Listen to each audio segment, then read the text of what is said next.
तो भाई लोग कैसे हो। आज मैं आप लोग के लिए राम रहीम की स्टोरी लेके आया हूँ, ड्रैकुला की वापसी। चलिए कहानी स्टार्ट करते हैं। एक शाम राजनगर शहर से बाहर जाने वाली सड़क पर एक पुलिस जीप हवालात से फरार एक मुजरिम का पीछा कर रही थी। रुक जाओ जग्गा, वरना गोली मार दूंगा। उफ, ये तो रुकने का नाम ही नहीं ले रहा। मुझे इस पर गोली चलानी होगी। धाएं। उफ। धड़ाक। ओह। उफ। मगर नीचे गिरते ही जग्गा किसी कुशल नट की भांति उछल कर उठ खड़ा हुआ और अरे, यह तो भाग लिया। इंस्पेक्टर और हवलदार ने जग्गा का पीछा किया। मैं कहता हूँ रुक जाओ जग्गा, तुम बच नहीं सकते। फिर जग्गा को न रुकते देख धाएं। अगर मैं उन खंडहरों में पहुंच जाऊं तो मेरी जान बच सकती है। सुअर, तू मेरे हाथों से बचकर नहीं जा सकता। अगले पल इंस्पेक्टर ने जग्गा की टांग का निशाना साधा और धाएं। आह। मगर गोली लगने के बावजूद भी जग्गा भागता रहा। क्विक राम सिंह अब वह घायल हो चुका है। अब वह ज़्यादा दूर नहीं भाग सकेगा। जैसे ही जग्गा खंडहरों में प्रविष्ट हुआ, आहा, शायद अब बच जाऊं। कुछ देर बाद खंडहर के भीतर राम सिंह, तुम उस तरफ देखो, मैं इस तरफ देखता हूँ। Okay sir. फिर दोनों जग्गा को खोजने के लिए विपरीत दिशाओं में बढ़ गए। थोड़ी देर बाद, कमाल है, उसे जमीन खा गई या तभी आह बचाओ। अरे, ये तो हवलदार राम सिंह की आवाज़ है, लेकिन उसे क्या हुआ है। ओह, कहीं जग्गा ने उस पर हमला तो नहीं कर दिया। जरूर यही बात होगी। बचाओ। और उधर, नहीं नहीं, छोड़ दो मुझे, छोड़ दो। ही। अगर मैंने तुझे छोड़ दिया तो मेरे बरसों का खून की प्यास कैसे बुझेगी। फिर पिशाच पि, फिर पिशाच सरीखे जग्गा ने जैसे ही अपने लंबे व पैने दांत हवलदार की गर्दन की ओर बढ़ाए, हवलदार राम सिंह हलाल होते बकरे की भांति चीख उठा, नहीं, आह, खून खून। और अगले ही पल ई शीघ्र ही हवलदार राम सिंह की आंखें मूंद गई। चप चप चप। तब आंधी तूफान की तरह इंस्पेक्टर वहां पहुंचा। राम सिंह की आवाज़ इधर से ही आई थी। फिर उस कमरे में घुसते ही, हे भगवान, यह जग्गा तो हरगिज नहीं हो सकता। यह तो कोई पिशाच मालूम पड़ता है। मगर जग्गा अचानक पिशाच कैसे बन गया। अगले ही पल उसने अपने आप को संभाला और धाएं धाएं धाएं। हा हा हा। एक शिकार और। हा हा हा। ओ माय गॉड, इस पर तो गोलियां का कोई प्रभाव ही नहीं पड़ रहा। आखिर यह धाएं। तभी जग्गा भयानक अंदाज में इंस्पेक्टर की ओर बढ़ा। हा हा हा। मैं जग्गा नहीं बल्कि ड्रैकुला बालक हूँ इंस्पेक्टर। अब मैं तुम्हारे मुजरिम जग्गा के शरीर पर मेरा कब्जा है। अब तुम्हारा भी खून पीकर वर्षों बाद मेरी खून पीने की प्यास अच्छी तरह से बुझेगी। हैं ड्रैकुला बालक। अगले ही पल इंस्पेक्टर पलट कर भाग खड़ा हुआ। ओफ, अब तो यहाँ से भाग निकलने में ही भलाई है। तभी पिशाच बना जग्गा इंस्पेक्टर पर झपटा। हा हा हा। मेरा शिकार मुझसे बच नहीं सकता। इंस्पेक्टर पिशाच बने जग्गा से बच नहीं पाया और धड़ाक। आह। हा हा हा। अब प्यास के साथ साथ मेरी भूख भी मिट जाएगी। फिर वह इंस्पेक्टर के मांस का स्वाद ले लेकर खाने लगा, चपर चपर। कुछ देर बाद, हा हा हा, आज बहुत दिनों बाद मुझे भूत महल से मुक्ति मिली है। चलते चलते एकाएक उसकी आंखों में चिंगारी से फूटने लगी। अब जब तक शहर जाकर मैं अपने दुश्मन राम रहीम का खून नहीं पी लूँगा, मुझे चैन नहीं मिलेगा। जब ड्रैकुला बना जग्गा उस खंडहर हो चले भूत महल से बाहर निकला, तब तक चारों ओर घनघोर अंधेरा फैल चुका था। उधर उसी रात पास ही एक सड़क पर, राम भैया, मैंने तुम्हें कितनी बार मना किया था कि इस पिकनिक पर मत चलो, पर तुम माने ही नहीं। अब न जाने कितनी रात गए घर पहुंचेंगे। अब चुप भी रहो यार। कॉलेज के ढेर सारे स्टूडेंट पिकनिक पर आए थे। अगर हम भी आ गए तो कौन सा तूफान मच गया। अब तुम ही बताओ, अगर बस का पहिया 2 बार पंचर नहीं हो जाता तो क्या हम समय पर नहीं पहुंच जाते। मुझे तो लगता है यह खटारा बस आज रात हमारी खाट खड़ी और बिस्तर गोल करके छोड़ेगी। तभी बस एक झटके के साथ रुकी और हाय रे, टूट गए दांत। उफ। अब क्या हुआ ड्राइवर, बस क्यों रोक दी। रेडिएटर गर्म हो गया है, पानी डालना होगा। पानी डालना होगा, लेकिन भाई इस जंगल में पानी कहाँ मिलेगा। पानी का इंतजाम तो करना ही होगा, वरना सबको सारी रात यहीं काली करनी होगी। राम भैया, अब तुम ही कुछ करो, वरना वरना हम सबको आज की रात यहीं कूद कूद कर मरना होगा। ठीक है, आओ रहीम, कहीं से पानी का इंतजाम करके लाते हैं। लेकिन राम भैया, इस सुनसान जंगल में पानी कहाँ मिलेगा। बस से नीचे उतरकर राम ने टॉर्च जला ली थी। यहाँ पास ही कुछ दूरी पर भूत महल है, मुझे अच्छी तरह याद है। वहाँ कभी एक छोटी सी झील हुआ करती थी, हम वहीं से पानी लाएंगे। क्या भूत महल, क्यों, क्या हुआ। कुछ नहीं राम भैया, तुमने भूत महल का नाम लिया तो मुझे भूत महल वाले केस की याद ताज़ा हो गई। कितना खतरनाक था वह केस। अगर प्रोफेसर दिवाकर हमें न बचाते तो शायद प्रोफेसर शैतान और ड्रैकुला बालक ने हम सबको खत्म कर दिया होता। अब भी कभी कभी सोचता हूँ कि यदि वह ड्रैकुला बालक कभी फिर से जीवित हो उठा तो यार कभी तो अक्ल से अच्छी से बात सोच लिया करो, तुम तो हर समय उल्टी सीधी बातें सोचते रहते हो। हाँ, तुम्हारे दूसरे लफ्जों में मूर्ख जो हूँ। अरे राम भैया वो देखो। अरे जीप और मोटरसाइकिल दोनों लपक कर उस स्थान पर पहुंचे। रहीम, ये जीप तो पुलिस की है, मगर यह यहाँ लावारिस कैसे खड़ी है? और देखो इस मोटरसाइकिल का टायर ब्रस्ट है। लगता है यहाँ पुलिस और मुजरिम के बीच कोई हाथापाई हुई है। फिर राम ने टॉर्च की रोशनी में वहाँ का निरीक्षण किया। रहीम, वह देखो कुछ कदमों के निशान भूत महल की ओर जा रहे हैं। मुझे तो कुछ गड़बड़ दिखती है, आओ देखते हैं। शीघ्र ही। उफ, कितना भयानक है यह महल, बिल्कुल पहले जैसा भूतिया। कुछ देर बाद भूत महल में प्रविष्ट हो जब वे एक कमरे में पहुंचे, या खुदा, ओ गॉड! उफ, लगता है कातिल कोई बहुत ही क्रूर आदमी रहा होगा। नहीं रहीम, ये काम किसी इंसान का नहीं हो सकता। कोई भी इंसान चाहे कितना ही क्रूर क्यों न हो, लेकिन इस तरह हड्डियों से मांस नोच कर नहीं फेंक सकता। तो फिर यह काम किसका हो सकता है? ठहरो, मालूम करने की कोशिश करता हूँ।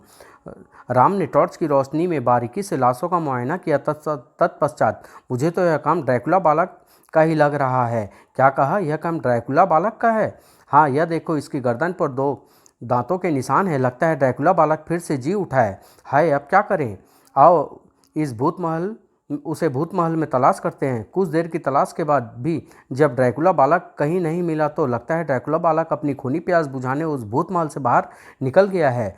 ओह, तभी राम के दिमाग में एक अन्य विचार उभरा। रहीम, अगर कहीं ड्रैकुला बालक कॉलेज बस तक पहुंच गया होगा तो गजब हो जाएगा। Oh no! अगले ही पल, रहीम भागो, हमारे साथियों के प्राण खतरे में है। सड़क पर पहुंच राम ने कुछ सोचा और पुलिस जीप पर सवार हो गया। हरी अप रहीम! और फिर रहीम के सवार होते ही राम ने जीप को बस की दिशा में दौड़ा दिया। उधर कमाल है, आधा घंटा गुजर गया, राम रहीम अभी तक वापस नहीं लौटे। बस आते ही होंगे।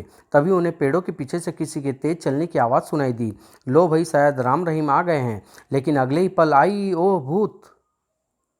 फिर पिशाच जग्गा गुर्राता हुआ जैसे उन लोगों की ओर बढ़ा। बचाओ, भागो! मगर पिशाच जग्गा ने उन्हें भागने का मौका ही नहीं दिया। धड़ाक! आह! हा हा हा! बचाक! नहीं नहीं, मुझे छोड़ दो! हा हा हा! हा हा हा! खच! आ! हा हा हा! खून, मीठा खून! हा हा हा! मौत के भय से बस का ड्राइवर, क्लीनर व अन्य सभी बच्चे सड़क के किनारे लगे पेड़ों की ओर भाग उठे थे। वे सब जल्द से जल्द दूर पहुंचकर अपनी जान बचा लेना चाहते थे। तभी राम रहीम की जीप वहां आकर रुकी। या अल्लाह, यह तो कोई इंसान नहीं पिशाच लगता है। हा हा हा! आ गए तुम दोनों मेरे जानी दुश्मन! बिल्कुल वही ड्रैकुला की आवाज़ है। लगता है इसके शरीर में ड्रैकुला बालक की आत्मा प्रविष्ट हो चुकी है। अब इस शैतान का मुझे दोबारा से अंत करना होगा। तुम जरा संभल कर बैठो। इसके साथ ही राम पैर का दबाव एक्सीलेटर पर बढ़ाता चला गया और जीप द्रुत गति से आगे बढ़ी। हा हा हा! आओ आओ, मुझे भी तुम दोनों से अपना पुराना हिसाब चुकाना है। और धड़ाक! आह! धड़ाम! उफ! परंतु अगले ही पल जग्गा संभला और उफ ओह! लेकिन जमीन पर गिरने के साथ ही दोनों संभल कर तेजी से उठ खड़े हुए। यह देख जग्गा हिंसक दरिंदे की भांति उनकी तरफ बढ़ा। बदला बदला! रहीम, सावधान रहना! फिर जैसे ही जग्गा उनके निकट पहुंचा, राम ने बिजली की सी फुर्ती से सर की एक तेज टक्कर उसके पेट में जड़ दी। धाड़! आह! हा हा हा! आज तुम दोनों मेरे हाथों से बचोगे नहीं। रहीम, भागो! भागकर कहाँ जाओगे चूहो? लेकिन पिशाच बना जग्गा तेज दौड़ में राम रहीम का मुकाबला नहीं कर पाया। भाग गए, पर कब तक बचेंगे मेरे हाथों से? जब तक मैं इनका खून नहीं पी लूँगा, मुझे शांति नहीं मिलेगी। शहर जाकर मैं वहाँ ऐसी तबाही मचाऊंगा कि इन्हें सर के बल चलकर खुद ही मेरे पास आना पड़ेगा और शहर मुझे यह बस पहुँचाएगी। फिर वह बस में बैठा। हा हा हा! ओह ड्रैकुला बस लेकर शायद शहर की तरफ गया है। तुमने उसे जाने क्यों दिया राम भैया? हम ताकत में उससे पार नहीं पा सकते रहीम। अगर हम वहाँ से भाग खड़े नहीं होते तो वह हमारा भी खून पी जाता। ओह, लेकिन अब क्या होगा? वह तो कुछ ही देर बाद शहर पहुँच जाएगा। हमें तुरंत शहर पहुँचना होगा। आओ जीप को सीधा करते हैं। ईश्वर करे जीप का इंजन और कल पुर्जे ठीक ठाक हो, वरना मुश्किल हो जाएगी। कुछ देर बाद शुक्र है जीप का कोई क्षति नहीं पहुंची। हाँ, आगे एक फॉरेस्ट ऑफिस है, हम वहाँ से शहर टेलीफोन करके यहाँ और भूतमहल की घटना के साथ साथ ड्रैकुला के बारे में भी चीफ को सारी बात बता देंगे, ताकि वे इस संबंध में जो भी कुछ करना है जल्द से जल्द करे। जल्दी ही। वाट! ड्रैकुला बालक फिर जीवित हो उठा? यस चीफ, और कुछ ही देर में बस नंबर DBP 167 द्वारा शहर में प्रवेश करने वाला है। आप तुरंत ही उसे रोकने का प्रबंध कीजिए, वरना अनर्थ हो जाएगा। ओह! फिर राम से संबंध विच्छेद करने के पश्चात चित मुखर्जी किसी अधिकारी से फोन पर संपर्क किया और उसे आवश्यक हिदायत देने लगे। यस यस यस, शहर की जंगल वाली सीमा पर सुरक्षा व्यवस्था कड़ी कर दो। बस नंबर DBP 167 के ड्राइवर को देखते ही गोली मार दो। और सुनो, शहर में सभी लोगों को सूचित कर दो कि एक शैतान शहर में घुसने वाला है, कोई घर से बाहर ना निकले।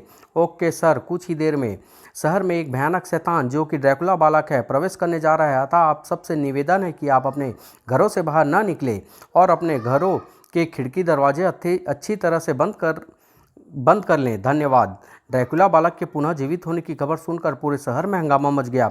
भागो भागो, ड्रैकुला बालक आ रहा है। हे भगवान, यह क्या हुआ? ड्रैकुला बालक की आत्मा किसी इंसान के शरीर में प्रविष्ट हो गई। अब क्या होगा?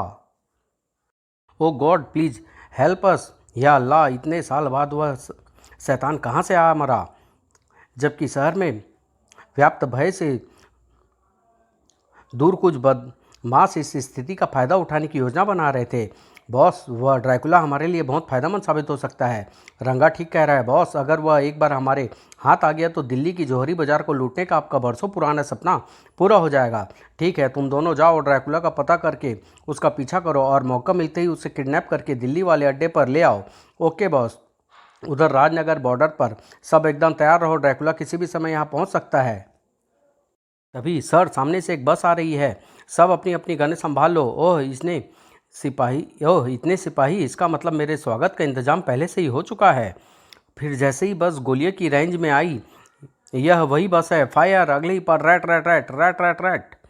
लेकिन बस की गोलियों का बौछार के बीच से सुरक्षित अपनी तरफ आते देखकर सभी बुरी तरह बौखला उठे। बचो, वह सीधी हम पर चढ़ी आ रही है। लेकिन इससे पहले कि कोई बस्ता, आह उफ, नहीं, आह हा हा हा, धड़ाम, आह हाय। चारों तरफ मरघट का सा सन्नाटा छाते ही बस से नीचे उतरा। हा हा हा, खून मांस, चारों तरफ खून ही खून, मांस ही मांस। कितना मजा आएगा अब भूख और प्यास मिटाने में। और फिर वह वहाँ चारों तरफ फैले खून से अपनी प्यास बुझाने लगा। अपनी भूख और प्यास मिटाने के पश्चात वह किसी शराबी के समान झूमता हुआ शहर की ओर चल दिया। और जब राम रहीम बॉर्डर पर पहुंचे, उफ, यहाँ का दृश्य देखने से ही पता लगता है कि उस दरिंदे ने सब हत्याएं कितनी नृशंसता से की होगी। इसका मतलब ड्रैकुला शहर में प्रवेश कर चुका है। अब शहर में भी तबाही निश्चित है। ड्रैकुला को रोकना बहुत ज़रूरी है रहीम, पर कैसे? राम जीप को आगे बढ़ाता हुआ बोला, ड्रैकुला को अब केवल एक ही व्यक्ति रोक सकता है रहीम, और वो है प्रोफेसर दिवाकर। लेकिन हम प्रोफेसर दिवाकर को अब कहाँ ढूंढेंगे राम भैया? वो तो साधु हो गए थे। अगर ड्रैकुला को ख़त्म करना है तो हमें प्रोफेसर दिवाकर को ढूंढना ही होगा, और उन्हें ढूंढने में चिप ही हमारी मदद कर सकते हैं। कुछ देर बाद राम रहीम चिप मुखर्जी की कोठी में थे। यह सिर्फ ड्रैकुला को समाप्त करने के लिए हमें प्रोफेसर दिवाकर को खोजना ही होगा। लेकिन प्रोफेसर दिवाकर ही क्यों? क्या किसी अन्य वैज्ञानिक से काम नहीं चल सकता? नो सर, ड्रैकुला बालक को डॉक्टर शैतान ने तैयार किया था, और डॉक्टर शैतान की सारी वैज्ञानिक विद्या प्रोफेसर दिवाकर ने ही सिखाई थी। इसलिए सिर्फ वे ही जानते होंगे कि ड्रैकुला बालक को कैसे समाप्त किया जा सकता है। ओह, लेकिन मेरी समझ में यह नहीं आया कि आज जब डॉक्टर शैतान जीवित नहीं है तो फिर उस ड्रैकुला को किसने और कैसे जीवित कर दिया? चीफ, बस यही एक ऐसा रहस्य है जो अभी तक हमारी भी समझ में नहीं आया, परंतु मुझे पूरा विश्वास है कि प्रोफेसर दिवाकर के मिलने के बाद हम सारा रहस्य समझ सकते हैं। ठीक है, मैं अभी प्रोफेसर दिवाकर की खोज शुरू करवाता हूँ। जैसे ही मुझे कुछ पता चलेगा मैं तुम्हें सूचित कर दूंगा। वैसे मैंने तीनों घटनास्थलों पर पुलिस फोर्स को रवाना कर दिया है। यह आपने अच्छा किया चीफ। अब हम चलते हैं। आजकल मम्मी डैडी शहर से बाहर गए हुए हैं, इसलिए हम यहाँ से सीधे ड्रैकुला बालक की खोज में ही निकलेंगे। फिर राम रहीम एक टैक्सी पकड़कर बाकी की सारी रात ड्रैकुला की खोज में शहर का चक्कर लगाते रहे, और अंत में हताश हो अपने कक्ष में आकर सो गए। सुबह ट्रेन ट्रेन, ओह शायद चीफ का फ़ोन है। Hello, Ram speaking. राम, मैं चीफ बोल रहा हूँ। ओह गुड मॉर्निंग चीफ, कहिए कैसे याद किया? प्रोफेसर दिवाकर के बारे में कुछ जानकारी मिली है, सुनो। फिर चीफ उधर से राम को कुछ बताने लगे। सब कुछ सुनने के बाद, ओके चीफ, मुझे उम्मीद है कि अब हम ड्रैकुला को ख़त्म कर सकते हैं। राम फ़ोन रखकर जैसे ही पलटा, किसका फ़ोन था भैया? चीफ अंकल का। अब जल्दी से तैयार हो जाओ, हमें 9 बजे दिल्ली की ट्रेन हमें 9 बजे की ट्रेन से दिल्ली के लिए रवाना होना है। दिल्ली जाना है? मगर क्यों? प्रोफेसर दिवाकर का पता मिल गया है, वे दिल्ली में हैं। सच? हाँ, प्रोफेसर दिवाकर इस समय अपने एक शिष्य के महरौली स्थित फार्म हाउस पर ठहरे हुए हैं। ओह, समझा, मैं अभी तैयार होता हूँ। तभी तुम दिल्ली कहीं नहीं पहुँच पाओगे। का कौन? दोनों तेजी से पलटे। ओह, ड्रैक्युला! हा हा हा! तुम दोनों क्या समझते थे? मैं तुम्हारा खून पिए बिना ही आसानी से तुम्हारा पीछा छोड़ दूंगा?